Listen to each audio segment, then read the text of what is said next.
그런 방식이 나중에 적용될 때 얼마나 많은 무리가 일어나겠느냐 하는 것을 알게 되는 것이죠. 부자가 가난해지면은 그럼 가난한 사람은 더 가난해지지 가난한 사람이 부자가 되겠습니까? 한국의 힘은 뭐냐? 대기업입니다. 정부가 복지기관이 아니죠. 사실은 진정한 복지기관은 대기업이죠. 우리 어디를 돌아다녀봐도 지방 돌아다녀봐도 대기업이 있는 도시의 생활 수준이 가장 높고 생활 수준만 높은 것이 아니라 문화 수준, 예술의 수준이 높은 것입니다. 이승만, 박정희 두 대통령이 위대한 것은 그분들이 돈의 힘이 얼마나 세다는 것을 알았기 때문이에요. 돈의 힘, 이 사회주의 그리고 한국 주제학자들은 돈을 기피합니다. 돈을 마치 악의 존재로 여기는 것입니다. 그러나 돈벌이 하는 사람을 산업공상이라고 해가지고 제일 밑에 계급으로 치고 장사치라고 하고 이런 말을 쓰는 사람들이 지금 그대로 지금 종북 좌파 세력의 핵심에 들어가 있습니다. 어떻게 보면 지금 좌파 이념이 추자학적인 이념하고 딱 이렇게 연결이 되어가지고 부자를 작살내는데 쓰이고 있습니다. 그러나 이승만, 박정희 두 사람은 두 분들은 다 깨끗한 사람이었지만 돈이 얼마나 위대하냐. 돈을 많이 벌어놓으면 그 나라의 대부분의 문제는 해결할 수 있다. 대부분의 문제를 다 해결할 수는 없어요. 돈이 뭐 모든 문제를 해결할 수 있다면 그게 돈이 천국을 만드는 것이죠. 그러나 돈이 있으면 대부분의 문제를 해결할 수가 있습니다. 안보 문제를 해결할 수 있습니다. 군대를 키우니까요. 그리고 가난의 문제는 물론 해결할 수가 있어요. 동시에 문명을 발전시킵니다. 제도를 아주 좋은 제도를 받아들이게 합니다. 복지 문제를 해결합니다. 더구나 예술을 키웁니다. 예술이 꼽히려면 돈이 있어야 돼요. 아니 예술가들이 돈을 버니까 다 스폰서가 있어야 되죠. 부자가 뒤에 있어야 그 음악도 더구나 스포츠도 우리가 즐기고 있는 이 스포츠 뒤에는 다 돈이 있습니다.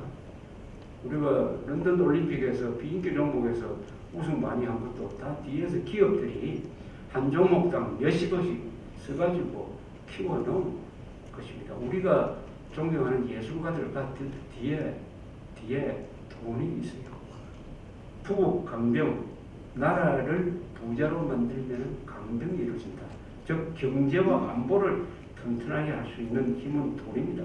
경제와 안보만 튼튼하면은 그 나머지 문화, 예술, 스포츠는 거의 자동적으로 발전할 수가 있는데 이 돈의 힘을 경멸해요. 좌파들은 돈의 힘을 경멸한다.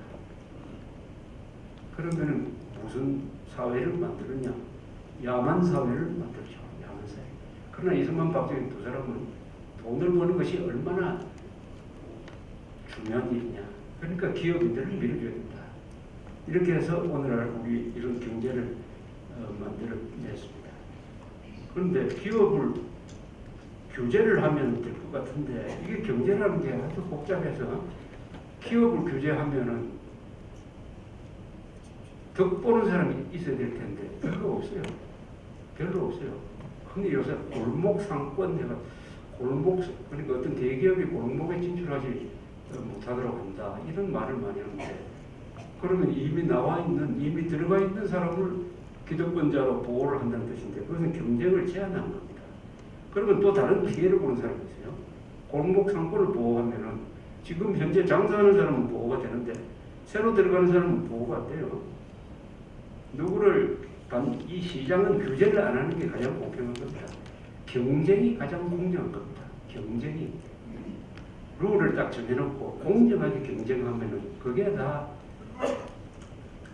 부패하지 않고 그래서 경쟁을 한국에서 자본주의 사회에서 제일 나쁜 사람은 누구냐? 공정한 경쟁을 제한하는 사람.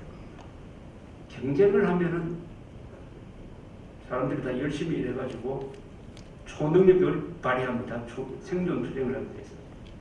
우리가 이렇게 대한민국이 우리가 스스로 놀랄 정도로 잘 된 이유 하나를 딱 드러나면 한국은 경쟁사회였다. 경쟁사회니까 잠재력을 100% 발휘할 수 있었다. 북한은 경쟁이 없는 사회였다. 잠재력을 발휘할 필요도 없고 할 수도 없었다. 이 차이 아니겠어요? 이 차이 아닙니까? 경쟁은 우리는 그럼 누구하고 했느냐?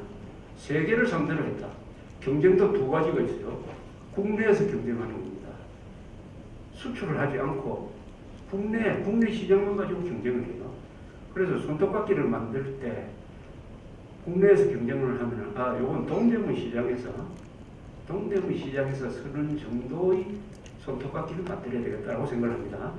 그러나 수출을 하려고 마음먹으면 이것은 뉴욕에 있는 사람들이 맨하탄에 있는 사람들이 쓸 수 있는 손톱깎이를 만들어야 되겠다. 이렇게 마음이 결정되죠. 그럼 어느 쪽이 더 좋은 걸 만들어내겠습니까?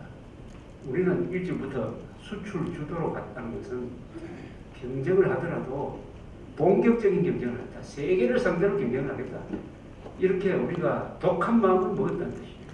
1962년에 박정희 정부가 수출 주도 정책으로 이 국가의 진로를 바꿔놓은 것이 국민들을 고생시킨 면도 있어요.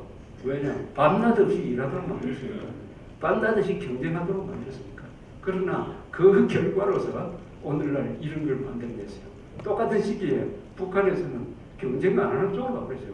배급 우리가 나눠줄 테니까 반란만 일으키지 말고 가만히 있어. 편하죠.